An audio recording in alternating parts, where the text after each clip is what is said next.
अस्सलाम वालेकुम जी काश्तकार भाइयों, स्क्रीन के ऊपर इस वक्त आप गंदम के जो है वो पौधे देख सकते हैं।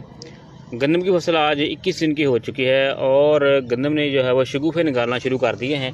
आपको जैसे कि बताया गया था कि गंदम जो है वो शगुफ़ा सा जो है वो 20 दिन के बाद जो शुरू कर दी थी। देखिए गंदम के पौधे के साथ पहला शगुफ़ा आपको नज़र आ रहा होगा, यानी टीजरिंग जो है वो शुरू हो चुकी है। तो काश्तकार भाइयों, इसलिए आपको बताया गया था कि कोशिश करें कि पहला पानी जो है वो 20 से 25 दिन के बाद आप लगा दें, यानी 18 दिन के बाद आप पहला पानी लगा सकते हैं अगर आप खेती काश्त कर रहे हैं।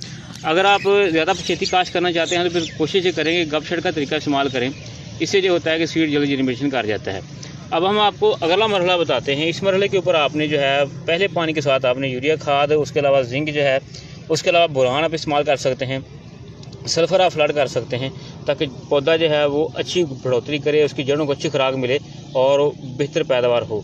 अब आपको अगला मरहला हम बताते हैं कि जैसे ही आपकी फसल जो है उसको पानी लग जाता है, उसके बाद आपने जड़ी बूटी स्प्रे की तैयारी शुरू कर देनी है। अब अपनी फसल की बार बार आप मॉनिटरिंग करें, चेक करें कि इसके अंदर कौन सी जड़ी बूटियाँ ज़्यादा हैं, चौड़े पत्ते वाली हैं या घासनुमा हैं, लेली है, बाथू है या जो भी दूसरी हैं फसलें, उस जड़ी बूटियाँ उनको देखते हुए आपने स्प्रे जो है वो करनी है। तो काश्तकार भाइयों, कोशिश करें स्प्रे जो है वो उस वक्त करें जब ज़्यादा धूप ना हो, जब ज़्यादा बादल भी ना हो।